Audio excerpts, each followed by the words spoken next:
Hi everyone, it's KIREI here for Hey Little Magpie, and I'm using one of the slightly older collections. It's Pinkfresh Studio's Legendary by Paige Evans. And I had some photos from fairly recently, actually, just before New Year, and our friends and son came down to stay with us just for the night, and Oscar is Lee's godson. Yeah, they both went for a run together, which was lovely. They're actually going to go and climb Kilimanjaro next year when Oscar turns 18 and Lee turns 50. So a really, really lovely thing to do. So Oscar and Simon were staying with us, and then the three of them went all off and played golf with Dave. So I had some good photos that I just needed to get scrapped. So this collection is obviously perfect. It's obviously quite a sort of masculine type collection, though it could be a little bit more generic if you wanted. Some of the papers certainly could be used for other things other than just the men in your life. Okay, so I loved this arrows paper. It's called This Is the Vibe, and I just thought it would be perfect, and they sort of all obviously sort of point into one area, and that's where I'm going to have my 3 photos. Now, I've mounted my photos on one of the other pattern papers. It's called Creative Energy. It's that sort of yellowy one.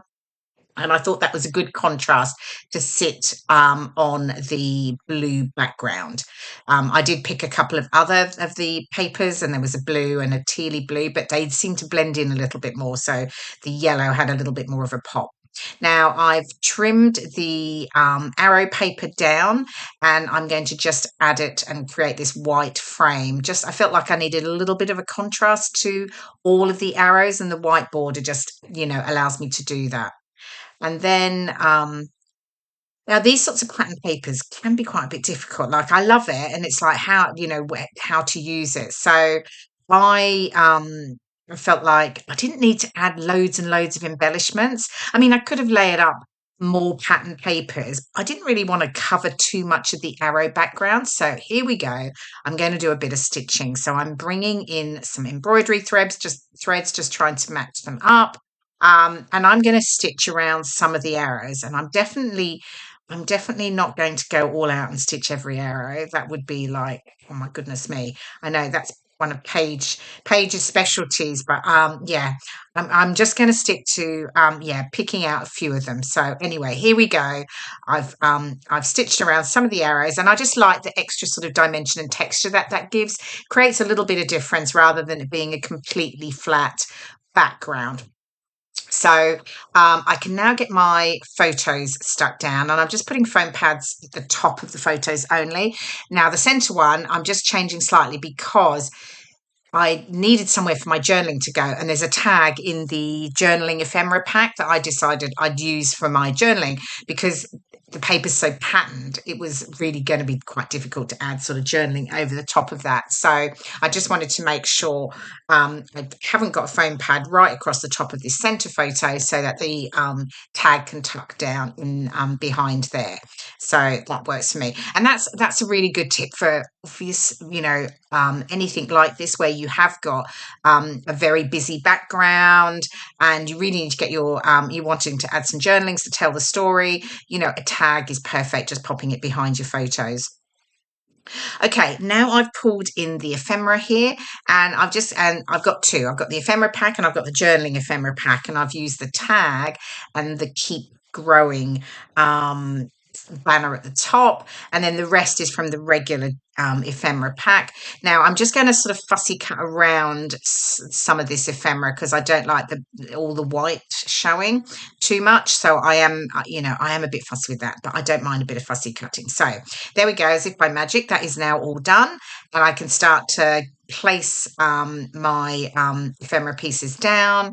And again, you can see me there. I'm just curving up all the edges because I'm just sticking at things from the center only, so I can still curve up the leaves and the edges of the random elements as well. The shoes here, I was going to add foam pads and raise them up, but then realized my title, which is the Chasing Goals, is going to sit over it, so I only added foam pads to the top of the shoes in the end. And then I'll add foam pads as I am now, adding them to the title, and that will sit and raise above those shoes. And then there's not like too much to do.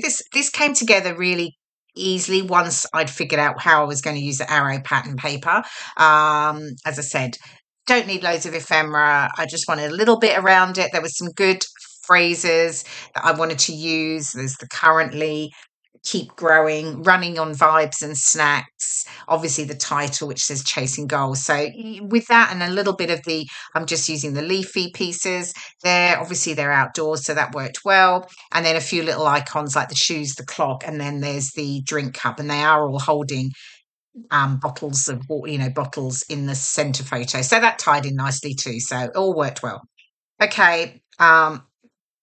I'll get the top one stuck down, and then I will do my journaling off camera. I'll add that to the tag. Oh, one of the things I think I add the with a tag. I never leave them naked. Sometimes forget that I do add it in afterwards.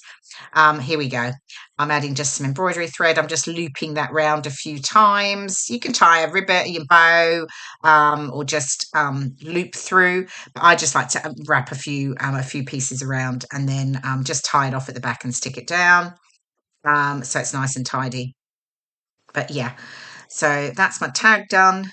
And then what else? Oh, now, Hey Little Magpie are doing these fabulous embellishment kits. There's a subscription that you can sign up to that makes sure you get the kit every month, and they're fabulous. I love extra little bits and pieces that I can add to a layout, and you get all sorts of things, whether it's little fabric flowers, and I have the 2 blue fabric flowers on the layout that I've stuck down.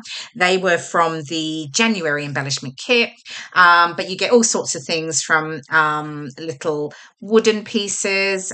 You get some maybe ribbon or threads, glittery bits, so all sorts. And I love adding those different things into a layout, and you'll see I do go in and add a couple of other pieces that were from the November embellishment kit. There's a hand paper clip in sort of a greeny limey green, which I thought worked really well, and a little mini fabric patch with 99% on it, and that's what you can see now. There's the paper clip, and there's the stitching detail, and then you'll see the little pack. There you go, the 99% up there. So yeah, they're the embellishment kits. You'll find all the details on the website. Thank you so much for watching. I will see you again in my next video. Bye for now.